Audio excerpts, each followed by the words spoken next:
অসীমবাবু চাকরের কাছে তো বিশেষ কিছু জানা গেল না। আমার মনে হচ্ছে কিছু চেপে যাচ্ছে, হয়তো ভয়। কিন্তু আমি একটা কথা বুঝতে পারছি না যে সুতপা নিজে কেন পুলিশকে বলছে না যে ও সেদিন ডাক্তার ডাকতে গিয়েছিল। কি জানি, আমি তো নিজেও সেটা বুঝতে পারছি না অনু। তবে সুতপার কি সত্যি কিছু মনে নেই? ওই দেখো ওখানে আলো।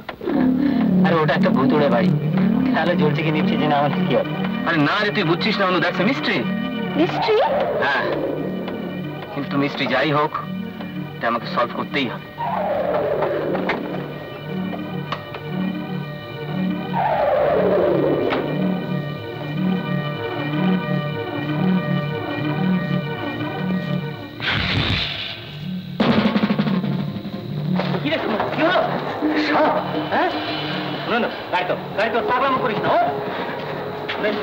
একেবারে সাক্ষাৎ মৃত্যুদূত।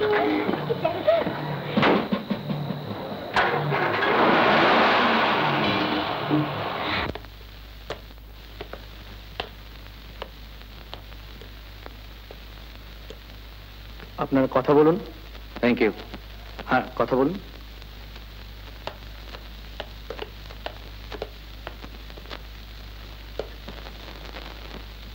নমস্কার।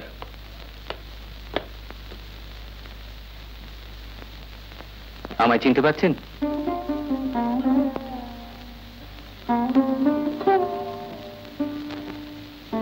পরশু আপনার কেস,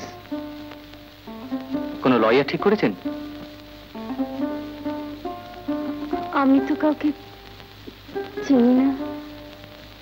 আমি যদি কোনো ব্যবস্থা করি, আপনার আপত্তি আছে? আপনি আপনি কেন আমার জন্য? কারণ আমি বিশ্বাস করি আপনি সম্পূর্ণ নির্দোষ।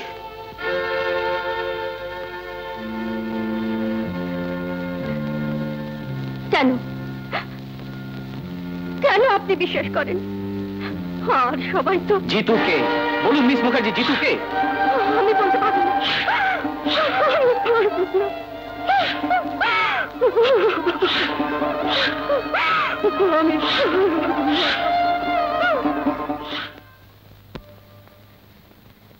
আজ আমাদের শিল্পতীর্থের সদস্য রমেনের অফিসের রিক্রিয়েশন ক্লাবের অভিনয়ে চিফ গেস্ট হয়ে গিয়েছিলাম। সুতপা বলে একটি মেয়ের অভিনয় দেখলাম। আশ্চর্য অভিজ্ঞতা। মেয়েটির মধ্যে দারুণ ট্যালেন্ট। সুতপাদি, অসীম চ্যাটার্জি আপনার সঙ্গে দেখা করতে এসেছেন। হ্যাঁ, নমস্কার। নমস্কার। আমি আপনার সঙ্গে পরিচয় করতে এলাম। আপনার অভিনয় দেখলাম, সত্যি খুব ভালো লেগেছে। একদিন আসুন না আমাদের গ্রুপে। সুতপা আমাদের গ্রুপে এলো। মা মারা যাবার পর বাবার শরীর খুব ভেঙে পড়ল। একটা ছোট স্কুলে চাকরি নিলেন বাবা। কোন রকমে চলে যাচ্ছিল, কিন্তু বাবাও হঠাৎ মারা গেলেন। তারপর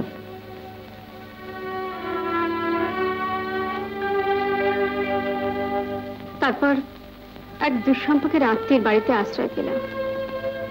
আর পড়াশোনায় খুব একটা খারাপ ছিলাম না তো। কলেজের সোশ্যালে একটা নাটকে অভিনয় করলাম, বেশ নাম হলো। তারপর এক বন্ধুর দাদা ওদের অফিস ক্লাবে অভিনয় করতে বললেন। আসলে টাকার তো খুবই দরকার ছিল। পরপর অনেকগুলো কলও পেলাম, ব্যাস। তারপর আত্মীয়ের বাড়িও ছাড়তে হলো। কেন? আসলে অফিসে ক্লাবে অভিনয় করি তো, ওদের সম্মানে বোধহয় লাগলো।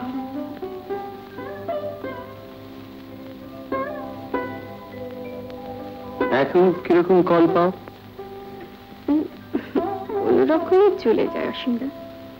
তবে বেশিরভাগ ক্ষেত্রে অভিনয় ছাড়াও আরো বাড়তি কিছু চায়, আর সেটা না পেলে আর ডাকে না।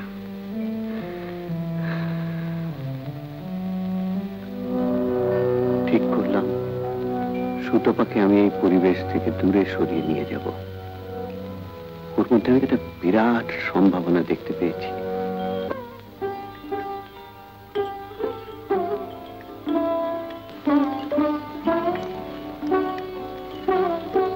অসীমদা, হ্যাঁ আপনার কফি। সুতপা, তোমাকে একটা কথা বলতে ভুলেই যাই। এখানে তোমার কোনো অসুবিধা হচ্ছে না তো? এই তো আমি কোনোদিন স্বপ্নেও কল্পনা করতে পারিনি। কিন্তু সুতপা, আমরা তো স্বপ্ন নিয়েই বাঁচি। তবু আপনি আমার জন্য এত করেন। না না, আমি তোমাকে কোনো দয়া দেখাচ্ছি না। এবার থেকে তুমি কিন্তু শিল্পতীর্থ ছাড়া আর অন্য কোনো দলে অভিনয় করতে পারবে না। ফ্ল্যাটের ভাড়া, তোমার সব খরচ শিল্পতীর্থ দেবে। সেহেতু আপনারই টাকা। না না, শিল্পতীর্থের নিজস্ব ইনকাম আছে। কি ঠিক আছে?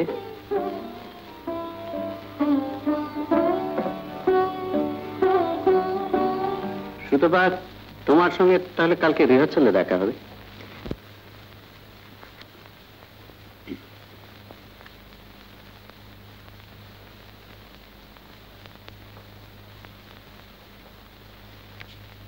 শোনো, কাল কিন্তু আমার 2000 টাকা চাই।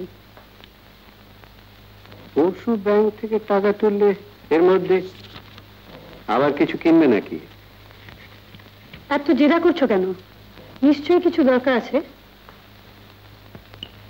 তুমি যে তোমার থিয়েটারের পেছনে এত টাকা ঢালো, কই আমি তো প্রশ্ন করি না। রঞ্জনা, তুমি ভুলে যেও না যে শিল্পতীর্থ আমার সাধনা। শিল্পতীর্থের জন্য যে টাকা আমি খরচ করি তার উদ্দেশ্যটা মহৎ। নিশ্চয়ই মহৎ। রাস্তার মেয়েদের তুলে নিয়ে উদ্ধার করছো, মহৎ বই কি?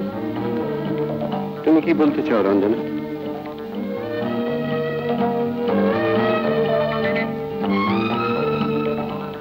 বালিগঞ্জে খালি ফ্ল্যাটে যাকে নিয়ে রেখেছো, তার পরিচয়টা কি? ও ও সুতপা আমাদের গ্রুপে অভিনয় করে। She is a talented artist. Talented তো বটেই, তা নইলে কোন এক ঈদ বস্তি থেকে বালিগঞ্জে সাজানো ফ্ল্যাটে উঠতে পারে? যাকে কাল কিন্তু টাকাটা আমার চাই। রঞ্জনার কথা লিখতে সত্যি আমার লজ্জা হচ্ছে। ও দিন দিন কত নিচে নেমে যাচ্ছে। এখন রেগুলারলি লেট নাইট করে, একেবারে অসহায় অবস্থায় বাড়ি ফেরে। রঞ্জনা বদলে যাচ্ছে। ও দিন দিন আমার অপরিচিত হয়ে উঠছে। ওর এত টাকার দরকারই বা কেন? আরে সুতপা, এসো এসো এসো। তোমার অভিনন্দন জানানো ফুলের তোড়া তো আমি আগেই পেয়েছি। আসলে ফুলটা পাঠিয়ে দিয়ে মনে হলো না, একবার নিজেই যাই। আজ আপনার জন্মদিন, তাই আর থাকতে পারলাম না। বসো বসো। বৌদি, বৌদি কোথায়?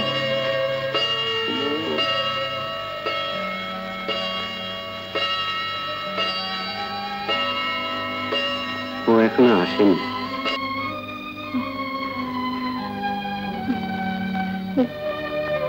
দেখুন তো কি কাণ্ড। আরে বাটিগুলো তো জ্বালাই হয়নি।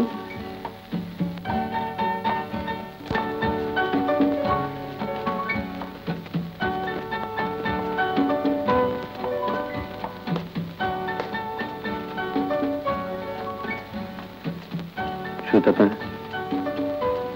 সুতপা, আমি সত্যি তোমার কাছে কৃতজ্ঞ। তুমি এসেছো, আমার খুব ভালো লাগছে।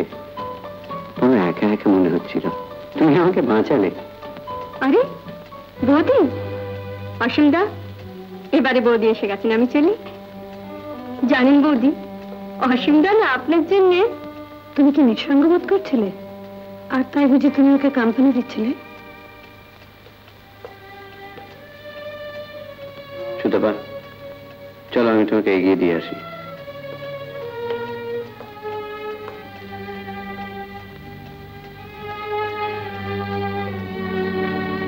কি হলো, দাঁড়িয়ে রইলে যে? এসো।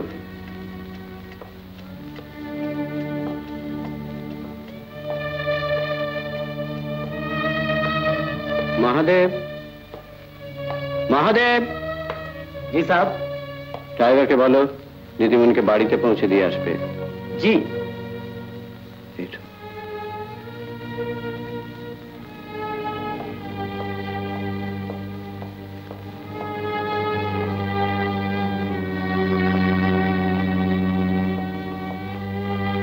ছি ছি, বাইরের স্ক্যান্ডেলটা তুমি ঘরে না আনলেও পারতে। প্লিজ রঞ্জনা, তুমি তোমার নোংরা চোখ দিয়ে সবকিছু দেখার চেষ্টা করো না, অন্তত আজকের দিনটা নয়।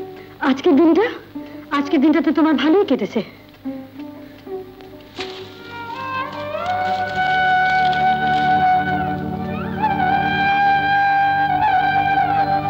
রঞ্জনা, শোনো রঞ্জনা। ডোন্ট টাচ মি, এই নোংরা মেয়েটা আমার শুনি।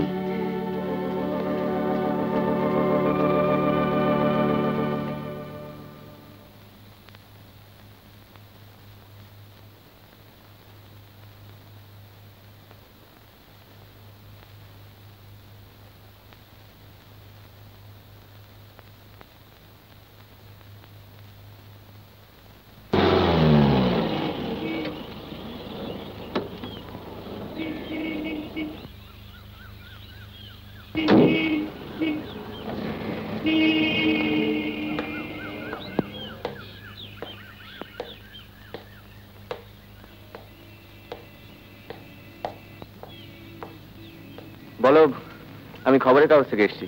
আপনি বসুন, আমি ডেকে দিচ্ছি।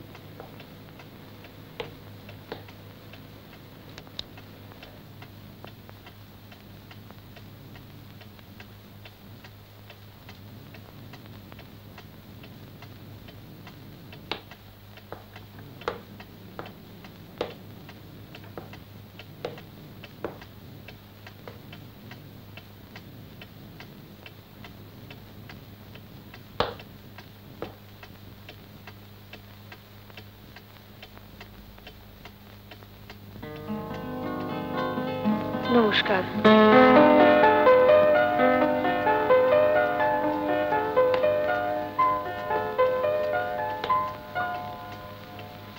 নমস্কার।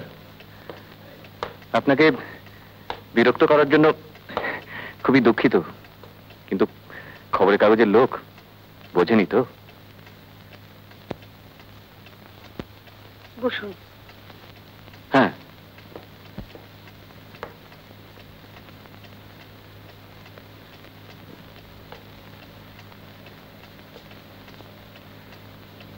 আপনাকে বেশি বিরক্ত করব না, কেবল দু একটা কথা জিজ্ঞেস করব।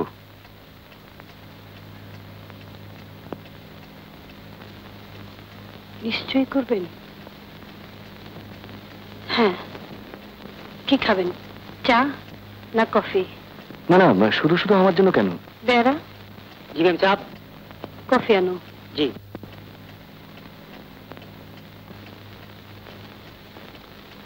বলুন, কি বলবেন? আমার প্রশ্নগুলো হয়তো খুব পার্সোনাল হয়ে যাবে, কিছু মনে করবেন না তো?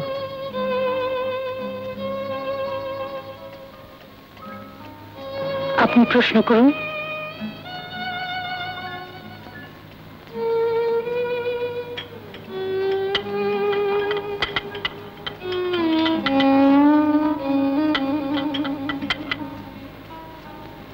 ক চামচ চিনি?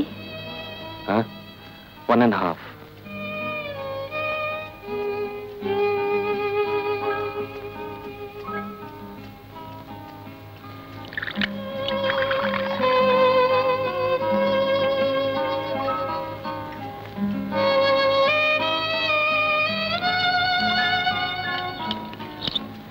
কতদিন বিয়ে হয়েছিল আপনাদের? 8 বছর। আপনাদের কি অ্যারেঞ্জ ম্যারেজ?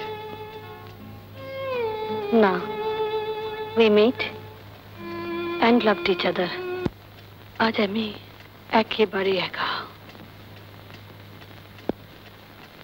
আপনাদের কোনো সন্তান? না, বলেছি তো আমার কেউ নেই। আজ আমি একেবারে একা। ওই নোংরা মেয়েটা আমাদের সুখের সংসার একেবারে ভেঙে দিল। শুনি, ও আমাদের শুনি। আপনার কি ধারণা সুতপাই আপনার স্বামীকে খুন করেছে? নিশ্চয়ই। খুনের মোটিভ? মোটিভ টাকার লোভ। একটা বস্তির মেয়ের সামনে এত টাকা। আমার স্বামীকে ভুলে অনেক কিছুই হাত করেছে। এর থেকে বড় মোটিভ আর কি হতে পারে? অ্যাকচুয়ালি শুনুন,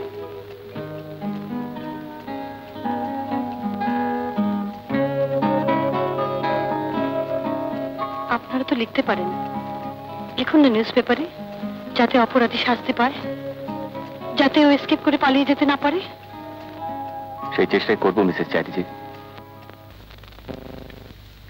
বাট মাই ডিয়ার বয়, তুমি নিশ্চয়ই বোঝো মেয়েটিকে নির্দোষ ভাবা এক জিনিস, আর কোর্টে প্রমাণ করা আরেক জিনিস। তাছাড়া তুমি যখন এতে ইন্টারেস্টেড, তুমি নিজে নিচ্ছ না কেন? আমি ঠিক কনফিডেন্স পাচ্ছি না স্যার, অথচ মেয়েটাকে বাঁচানো খুবই দরকার। I know how you feel, but what is relevant is আজ পর্যন্ত যা এভিডেন্স পাওয়া গিয়েছে সবাই তো মেয়েটির বিপক্ষে। সেই জন্যই তো আপনাকে কেসটা নিতে বলছি স্যার। আপনার যে ফিস লাগে আমি দেবো। টাকাটা কোনো প্রশ্নই না। আচ্ছা, তোমাকে আরেকটা কথা জিজ্ঞেস করবো? বলুন। আচ্ছা, তুমি এত ইন্টারেস্টেড কেন? মেয়েটি সুন্দরী বলে? She has got an innocent face, sir. Really? In fact, I hate to lose a case. কিন্তু কেসটা জেতার সম্ভাবনা, এটা সম্বন্ধে কোনো ভরসা পাচ্ছি না। ভরসা পাচ্ছেন না? তাহলে আর ব্যারিস্টার সুরজিৎ সেনের কাছে কেন এলাম স্যার? আমি আসি স্যার।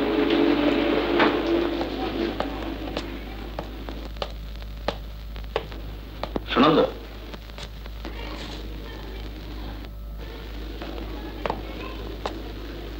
বসো। Your Honor, আমার লার্নেড ফ্রেন্ড সরকারি কৌশলী সুতপা মুখার্জিকে আটকে রাখার জন্য কোনো ভ্যালিড যুক্তি দিতে পারেননি।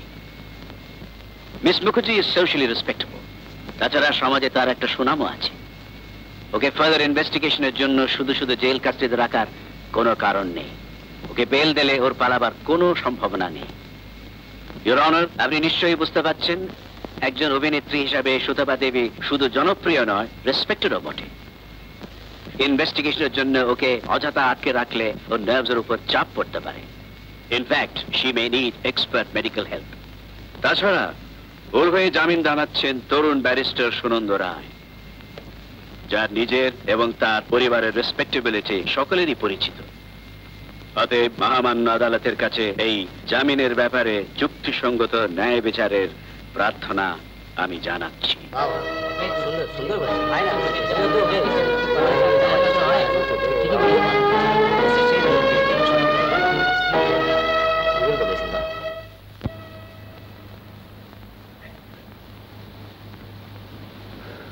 আমি তো ভেবেছিলাম বেল দিলই না, তারপর ব্যারিস্টার সিং যা মুভ করলেন না।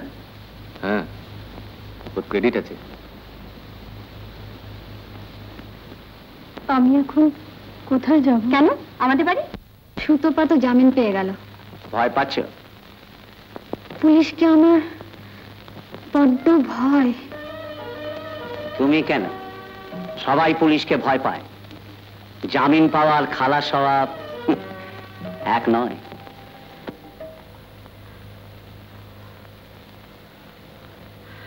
মনে করার চেষ্টা করুন মিস মুখার্জি, মনে করার চেষ্টা করুন। আমি পারছি না, আমার কিচ্ছু মনে পড়ছে না, আমার কিচ্ছু মনে পড়ছে না, আমার কিচ্ছু মনে পড়ছে না।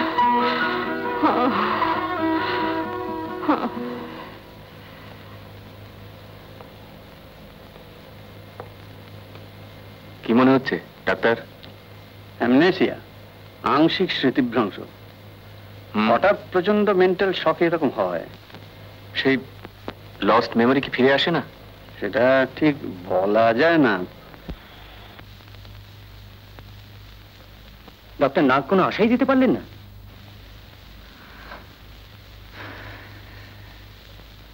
না।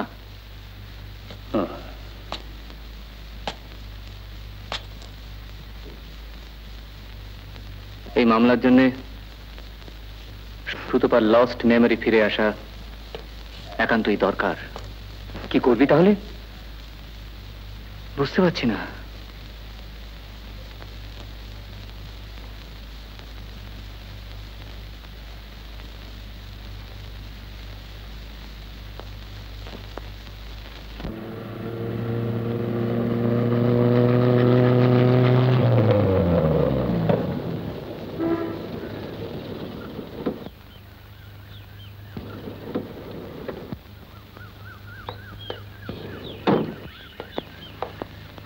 আসুন স্যার, আসুন আসুন। এবার আর থাকা খাওয়ার কোনো অসুবিধা হবে না স্যার। কদিন থাকবেন স্যার? কদিন থাকবো তো ঠিক বলতে পারছি না।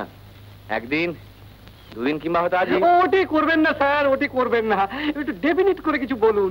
আপনারা এমন হেয়ালি যে আসেন হট করে চলে যান ঝট করে, যে আমাদের তাল রাখাই হয়েছে মুশকিল। এই দেখুন না, সেদিন ওই সিবিউ হোটেলে যে খুনটা হলো, সেদিন সন্ধ্যাবেলায় এক ভদ্রলোক এসে বললেন হিসেব করুন, এক্ষুনি চলে যাব।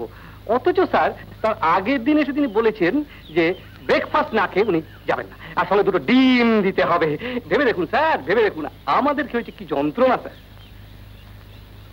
আচ্ছা আচ্ছা, আপনার ঠিক মনে আছে উনি কটার সময় আপনাকে হিসেব দিতে বলেছিলেন? ঘড়ি তো দেখিনি স্যার, তবে রাত 9টার আগেই হবে। রাত 9টা? কি ব্যাপার স্যার? না না, কিছু না। আচ্ছা আচ্ছা, লোকটার চেহারা মনে আছে আপনার? তা থাকবে না স্যার, অমন ফ্রেঞ্চ কাট দাড়ি। ফ্রেঞ্চ কাট? ও কি স্যার সহজে ভোলা যায়? কিন্তু স্যার কিন্তু তো আপনার দুটো ঘর পরেই ছিল।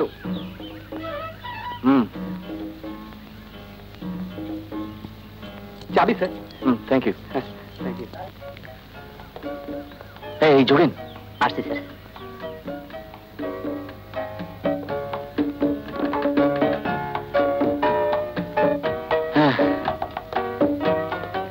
স্যার। যোগেন, কোনো খবরই তাহলে তুই পাওনি? না স্যার। মানে কোনো দাড়িওয়ালা লোককে তুমি ঢুকতে বা বেরোতে দেখোনি? ওকে না। এই শোনো শোনো শোনো শোনো যোগেন, তুমি একটু চুপি চুপি খবর নাও তো, যদি তোমাদের মধ্যে অন্য কেউ ওকে দেখে থাকে। হ্যাঁ, আমি কয়েকদিন বাদে এসে খবর নেবো, কেমন? দাঁড়াও দাঁড়াও, এটা রেখে দাও।